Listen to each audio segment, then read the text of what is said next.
Hello everybody, Keith here again, the pixel peeping zooming maniac. Photographed this picture this afternoon earlier on. It was shot at ISO 50 f14, quarter of a second on a 20mm Sigma art lens L mount.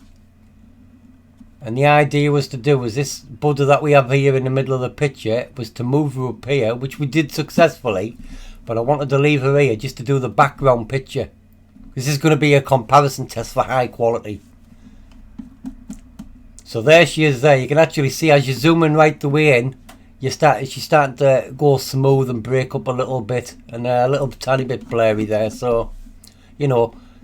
And then when I'd actually moved this Buddha ornament here, or our model up to here, which I've done here, there, now I can go around with a masking tool and cut her out, which I've done. And the idea is to do, once she's been masked out, is to zoom her backwards to match up with the other model, just so you can see comparison test on quality. This wasn't done in the high-res mode. This is just standard shots straight out of the camera. Okay, and I've got the there she is there where I've masked her out, so you can actually see how I masked her, and you can see the quality difference straight away. It's very apparent. Very apparent. Really nice quality. Okay. Now, because you're going to be combining this image with a background image, you're going to lose some quality, but nowhere near the amount that you'd actually lose. Like you can see on the first picture here.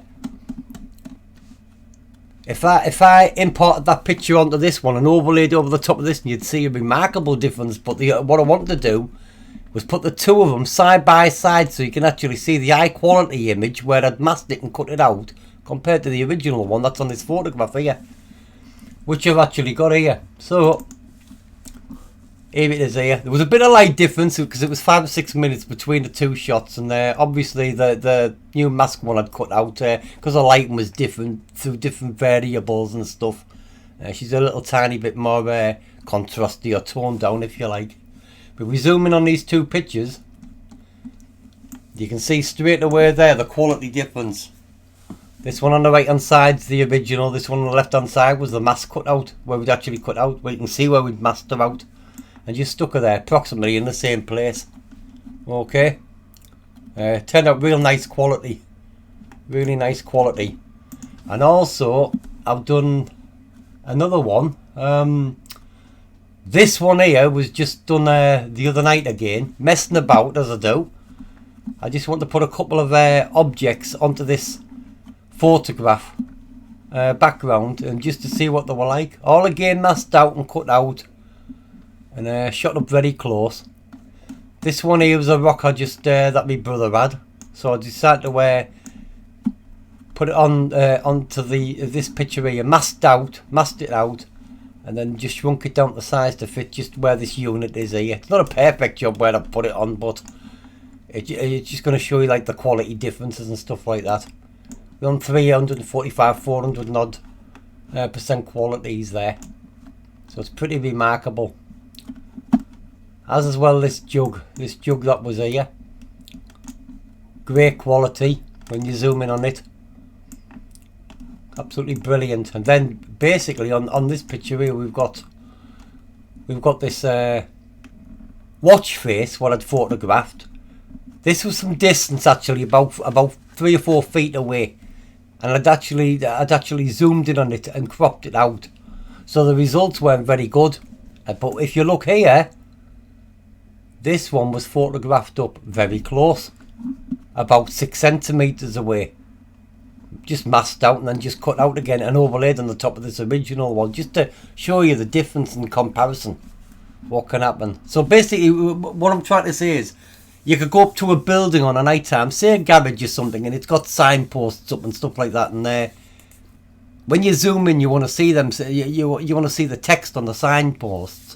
What you're best off doing is photographing the garage and using the laser here, walking over to your subject signs from the same angle, photographing them, and then applying them as layers on top of your original picture into the same place where they originally are. Then that way you're going to get super high quality zoomable points that you can go into. Maybe it's a text here, maybe it's a fuel pump or something, or you know, on the left hand side, maybe it's a car, might be sat there, and you want to emphasize it more, the colours of the car or the quality of the car that's parked there or something, you know. So these are all good types of things that you can do. You can see when you zoom back out from this picture, you can understand where I'm coming from when you're looking at them here, which is pretty remarkable, you know, quality differences. So that ornament was put there. This piece of rock here, stone here, glass rock, was put just stuck there. No particular order. This watch face was just popped up anyway. But plus it was a bad picture anyway when I shot of this one. But the two here, this was just shot very close up, about 6 or 7 centimeters away. And I think I used the Sigma 20mm 1.4 art.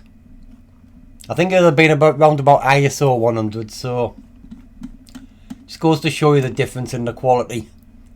So it's a good idea if you're photographing something. It doesn't just have to be landscape, you know, it can be any type of photographing you're doing that's got static objects in it and something you need to emphasize on that picture, so when people zoom in they can see it, text or something, and that, you know, if they need to read it clear enough. You're not going to get it properly unless you've got really a super high price lens and camera equipment and stuff like that, you know. But by walking up to a subject, photographing it and applying it to the same picture, into the same position, you're going to notice a huge difference. I've actually got a picture here also, just in here. This will just give you just a basic example actually of what I mean. This is just a normal picture took. This was took with, I think it's just a 20 megapixel camera or something, this one. Everything's blue out in the picture anyway. It's pretty ruined, the picture. But if I zoom in on these signs here right the way down here, you're not going to be able to read these. But you can just see danger there. But that's about it. But everything else is just broken up and blurry. But if you walk up to this subject after you've shot this whole scene, and you walk up to this subject with your camera and photograph this from somewhere like there, mask it out when you get back, cut it out, and then apply it back to here, you're going to be able to read that text when you zoom in. It may lose a little tiny bit of quality because it's integrated with an existing picture, but I bet you £1 to the book you're going to be able to read that text when you zoom in on it. Absolutely no bother at all. And like Chris Apple said, you know, if it's a difference between a good picture and a really cool picture, you know. So there you go. So anyway, that's it. It's just me. I'm sorry, I'm a bit of a I'm not just a pixel peep, but I'm a severe pixel peep. But really, I'm obsessed with quality, and if you can make something that's even better quality again, much more better, then I'm all for that, you know. Maybe I might be just going over the top a little bit. But there you go. Anyway, hope you found it useful and stuff, and listen to me rabbling on. I'm going downstairs anyway. I'm going to go and get something to eat because I'm absolutely starving now anyway. Anyway, hope you enjoyed it then. It was just to show you, you know, if you're going out and stuff in there, you want to do that type of thing and integrate it with your existing pictures, and obviously you're going to get superior quality, you know.